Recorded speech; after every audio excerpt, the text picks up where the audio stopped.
Hi guys, I hope that you're very well. It's Sylvana here and I am back for a new episode, a new video on the Jewels and Gems YouTube channel.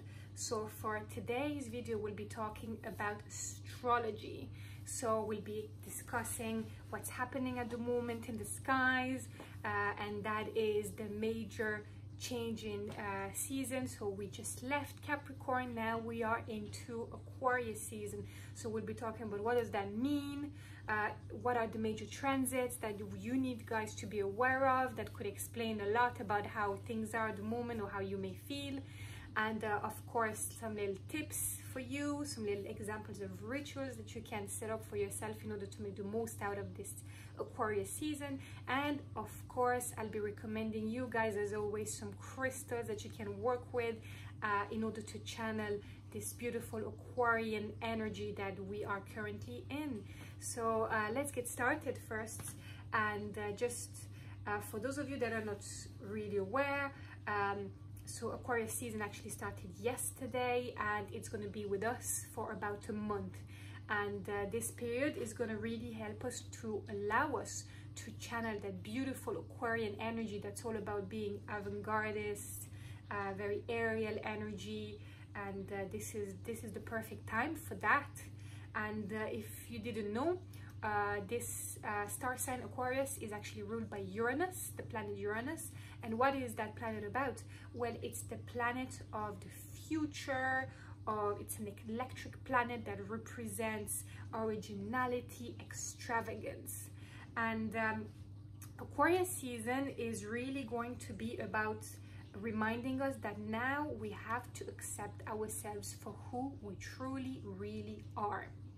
So that also involves that idea of accepting our differences, of stopping to conform to the norms, and really reminding us that we have to accept ourselves for who we are, embrace our true selves, and be proud of who we are.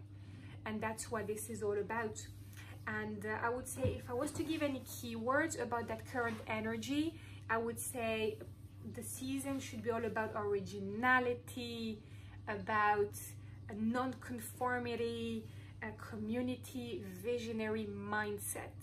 For me, that's what Aquarius season really represents. And it's going to be very intense. It's going to be a very intense season. As you probably know already, 2021 starts with full blast, with a lot of aerial Aquarian energy. We have two planets currently that are in Aquarius. It's going to be obviously Jupiter and Saturn. And what's happening is that the two of them are going to stay in Aquarius for the whole year.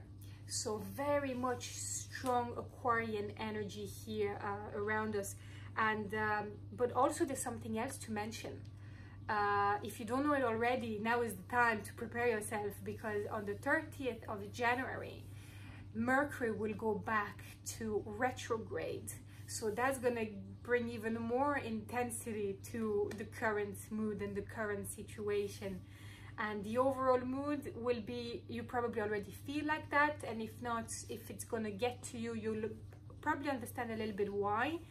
But it's very much so a mood where we feel that there's a lot going on in our brains. Aquarian energy is very much so a lot of ideas, a lot of thinking in our heads, in our minds, huge levels of creativity and enthusiasm, and a lot of projects that there's a lot of projects we want to start right now, and projects that actually mean a lot to us.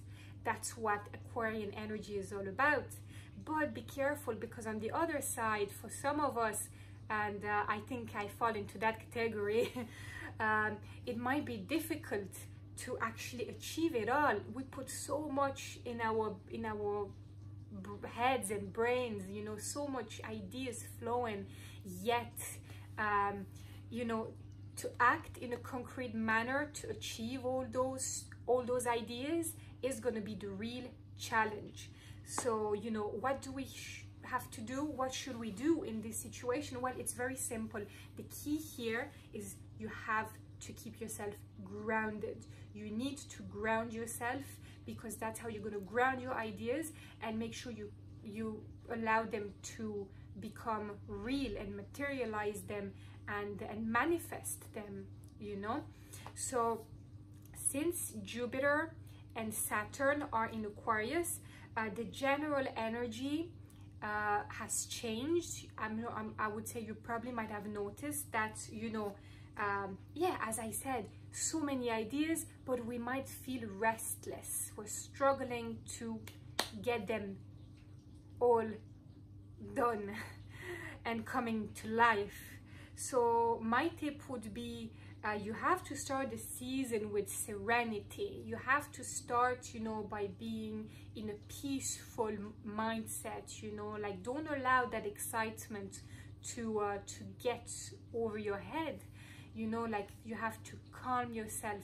Serenity is the key for me.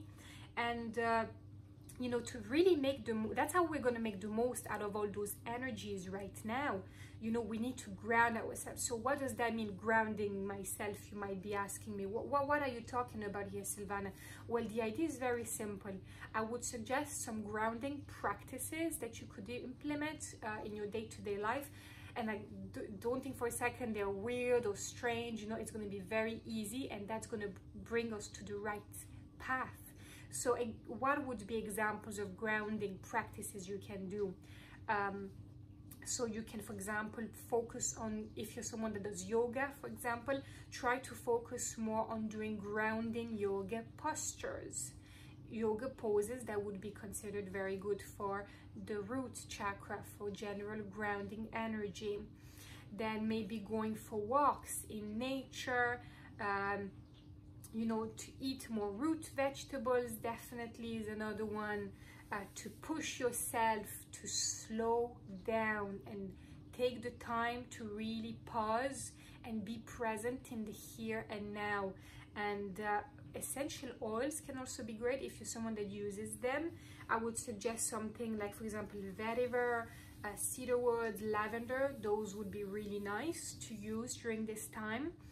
And of course, my personal favorite tip is going to be to do grounding meditation. So meditation, basically, that will be focused on that idea of grounding yourself.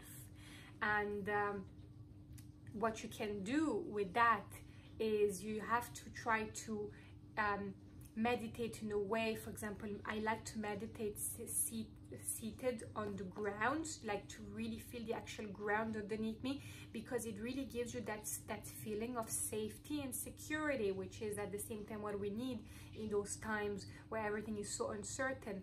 And another tip would be to focus on mantras that would be considered grounding. So, you know, you can search, there's so many of them out there, you can find as well online.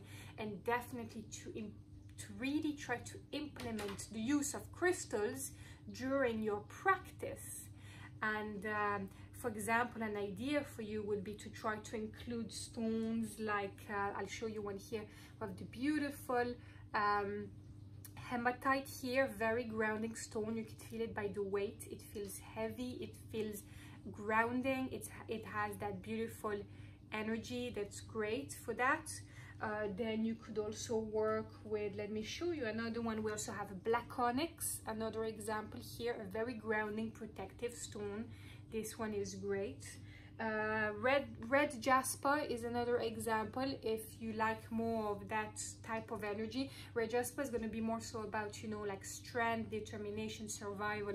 So something that could potentially work for you if you feel that this is the energy you need in order to get those ideas to come to life.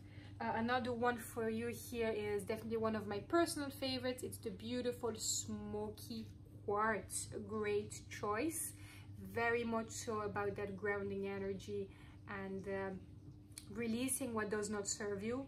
So making space for what you truly want and what you truly need. Another one, and I would definitely say a last example, but not least, would definitely be the great black tourmaline. You know, black tourmaline is great because you see, it's going to be one of those that's going to really help us to connect us to Mother Earth, to connect us to that earth energy that we need right now, with all those ideas. Because what's happening is that some of us, with all that flow of ideas and creativity, we may start to feel a bit spacey or scattered, or maybe even unfocused. And that's where the beautiful black tourmaline is going to really help for us to make sure we stay on the right track, and that we do not you know, waste this beautiful time we are currently in. So that's it for today, guys. I hope that you enjoyed this little video about Aquarius season. Let me know in the comment section below, how do you feel with the start of Aquarius season? It's going to be very interesting to see the difference between the very reserved, rigid Capricorn into that energy of Aquarius that's very much so you know, aerial and avant-gardist, and you know, to see that shift and see how things go for everybody. So yeah, please give us a like, that would be wonderful, and make sure you subscribe to the channel for more content like this. I post videos every single day, this way you'll be sure to see them all. And thank you so much for watching. I'll talk to you soon.